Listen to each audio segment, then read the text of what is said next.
जाहिर है हम अपने सीईओ ऐश मुफारेह का इंतजार कर रहे हैं कि वह हमारे पास आएं और हमें कुछ और खबरें दें। लेकिन कृपया कृपया कृपया सकारात्मक रहें, अपने रास्ते पर बने रहें, अपने लक्ष्य पर टिके रहें। लेकिन सबसे महत्वपूर्ण बात यह है कि कृपया अफवाहें न फैलाएं या ऐसी कोई जानकारी न फैलाएं जिसे आप सिर्फ इसलिए साझा कर रहे हैं क्योंकि आपको लगता है कि वह सही हो सकती है या कुछ ऐसा। अगर हमारे सीईओ ने यह नहीं कहा है तो सोचिए क्या, तो इसका मतलब है कि वह हो नहीं रहा है। इसलिए सुनिश्चित करें कि आप सही लोगों से सही जानकारी प्राप्त कर रहे हैं। तो फिर आज मैं किस बारे में बात करने जा रहा हूं, वह है कंटेंट क्रिएशन।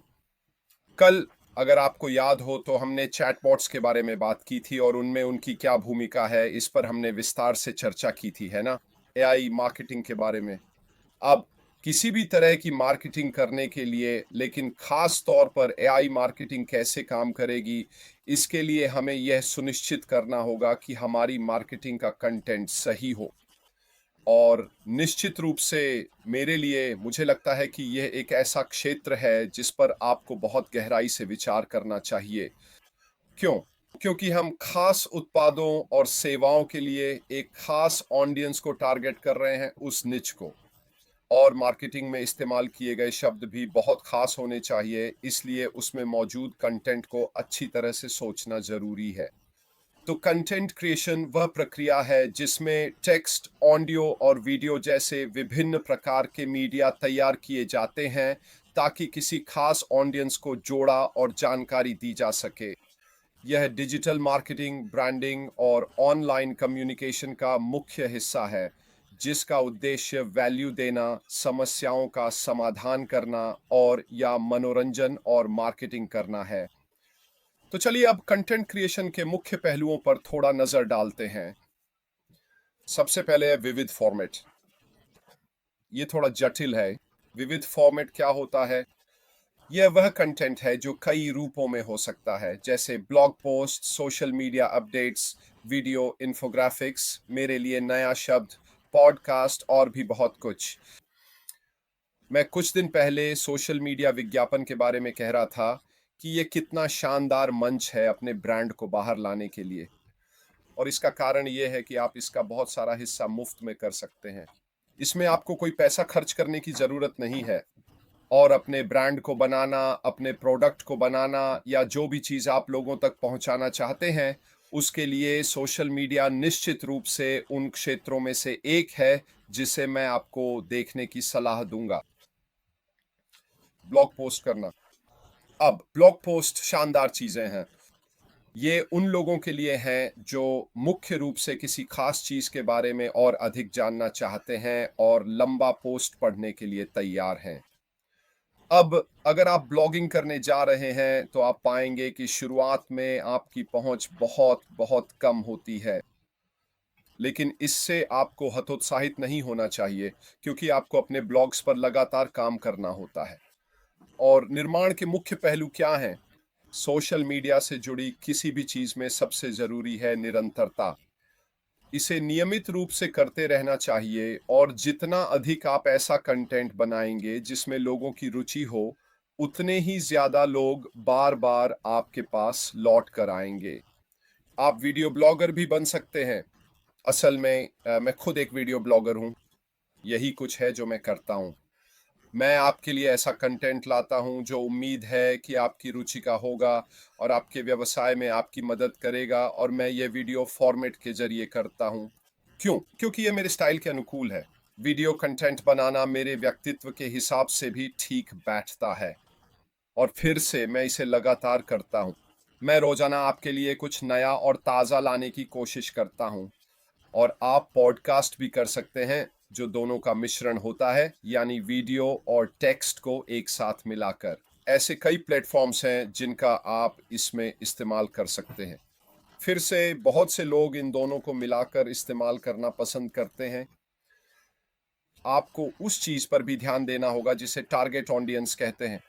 हमने इस बारे में बात की थी कि आपके व्यवसाय में सफलता के लिए टारगेट ऑडियंस होना कितना जरूरी है।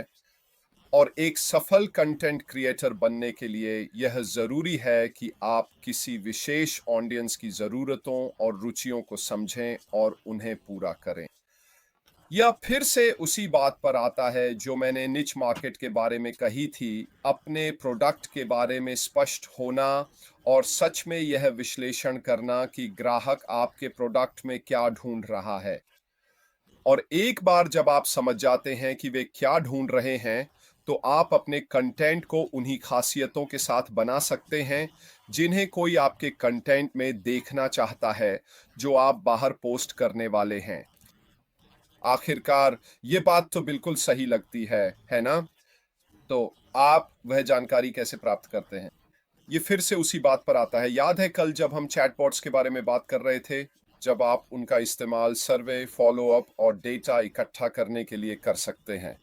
एक बार जब आपके पास वह जानकारी आ जाए, तब आप कंटेंट बना सकते हैं जिसे आप बाहर डालना चाहते हैं। यहाँ एक पैटर्न है जब भी आप कोई मार्केटिंग कर रहे होते हैं, ठीक है? आपको मार्केटिंग करने से पहले सबसे पहले जानकारी इकट्ठा करनी होती है। क्यों? क्योंकि इससे आपको सबसे पहले बहुत सारा पैसा बचेगा और दूसरा बहुत सारा समय भी बचेगा, क्योंकि आप हमेशा अपने विज्ञापनों को बेहतर क्लिक थ्रू रेट, बिक्री और बाकी सब कुछ पाने के लिए एडजस्ट करते रहते हैं। अगर आप कभी भी किसी भी तरह की मार्केटिंग करते हैं, तो आप लगातार अपने विज्ञापन के एनालिटिक्स को देखते रहते हैं कि वह कितना सफल है। अगर आप पहले से ही अपना समय लगाते हैं और मेहनत करते हैं, सामग्री और विज्ञापन तैयार करने से पहले अगर आप समय लगाते हैं, तो यह आपको बहुत बड़ा लाभ देगा, क्योंकि इससे आपके लक्षित दर्शकों के सही क्षेत्र में होने की संभावना बढ़ जाती है। और ये उस डेटा से आता है जो आपने एनालिटिक्स से प्राप्त किया है। यह बहुत महत्वपूर्ण है। ये रणनीतिक योजना के साथ चलता है, ठीक है? सामग्री निर्माण बस यूं ही नहीं होता, ठीक है? जैसा कि मैंने कहा, आप बस कुछ भी कहीं भी डालकर यह उम्मीद नहीं कर सकते कि वह काम करेगा। आपको बहुत विशिष्ट होना पड़ेगा। जैसा कि मैंने कहा, इसमें शोध शामिल है, योजना बनाना शामिल है, ठीक है? कि आप अपनी मार्केटिंग अभियान की योजना कैसे बनाएंगे। साथ ही आपको यह भी सुनिश्चित करना होगा कि जब भी आप कोई मार्केटिंग अभियान चलाएं, तो न केवल आपने पहले से शोध किया हो अपनी योजना बनाने से पहले, बल्कि इसका एक बैक एंड भी होना चाहिए। और हम बैक एंड का काम भी करेंगे। शायद कल मैं वह कर दूंगा अगर मैं इसे लिख लूं ताकि मुझे याद रहे। एक सेकंड रुकिए, जरा देखने दीजिए, क्योंकि फिर से ये बहुत बहुत महत्वपूर्ण है दोस्तों। हाँ, मिल गया।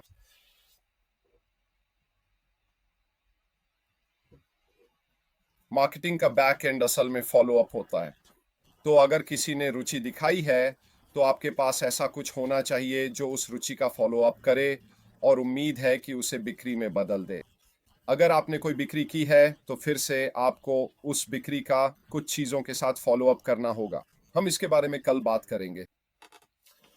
तो कंटेंट रणनीतिक योजना में रिसर्च, योजना बनाना और विशिष्ट लक्ष्यों को प्राप्त करने के लिए एक अच्छी तरह से परिभाषित रणनीति शामिल होती है।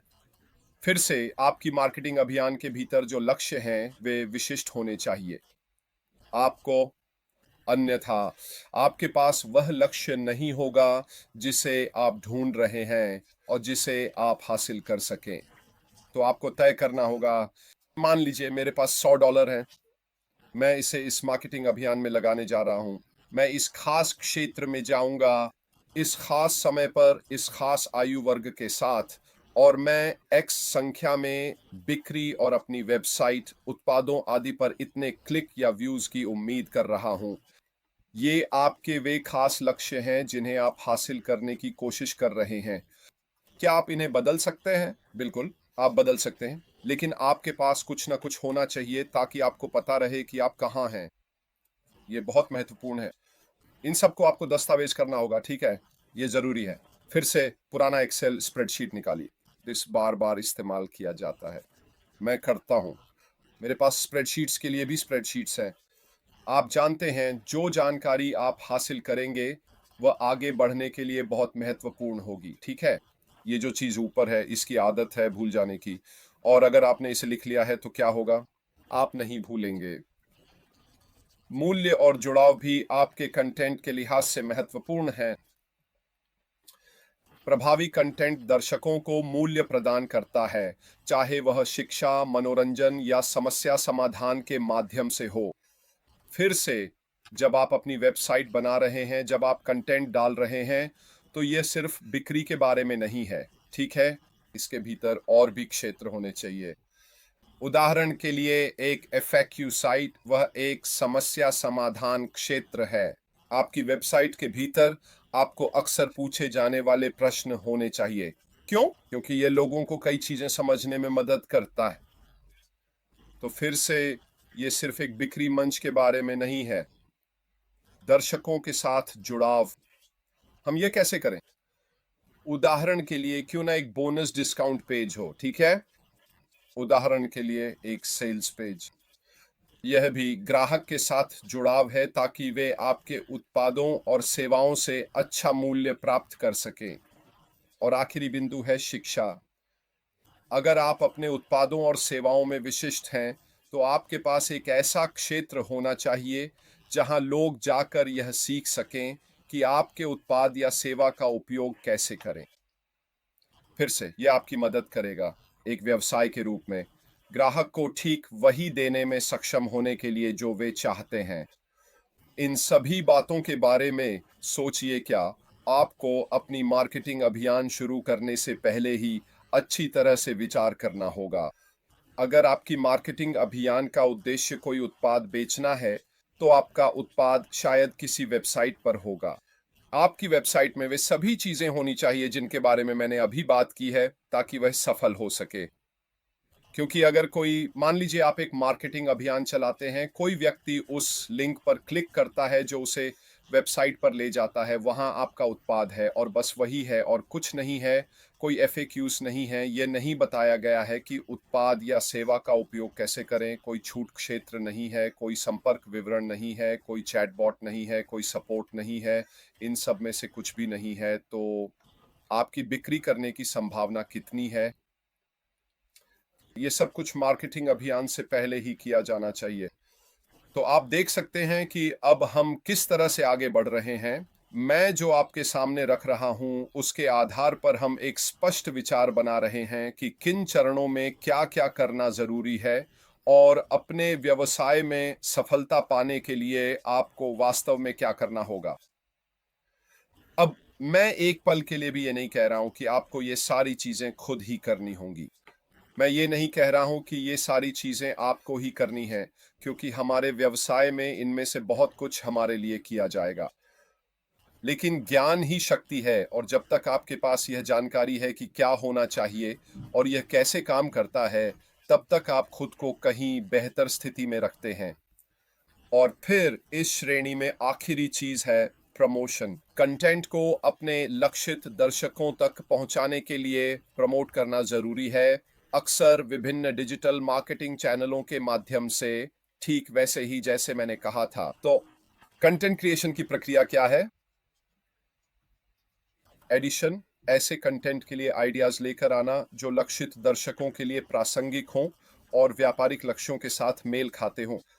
ये सब आपकी सामग्री में शामिल होते हैं। रिसर्च, चुने गए विषयों पर गहराई से शोध करना, ताकि आप अपने उत्पाद या सेवा के बारे में जो कंटेंट डाल रहे हैं, उसकी सटीकता और गहराई सुनिश्चित हो सके। कंटेंट डेवलपमेंट, चुने गए फॉर्मेट में कंटेंट तैयार करना जिसमें गुणवत्ता, विश्वसनीयता और सुलभता पर ध्यान देना बेहद जरूरी है, ताकि लोग आपके उत्पाद या सेवा को खरीदने के लिए आगे बढ़ें। ऑप्टिम कंटेंट डेवलपमेंट, हमने ये कहा है। क्या हमने कहा है? हाँ, ऑप्टिमाइजेशन, कंटेंट को सर्च इंजन यानी एसईओ के लिए तैयार करना ताकि उसकी विजिबिलिटी बढ़ सके। हम पहले भी एसईओ के बारे में बात कर चुके हैं, है ना?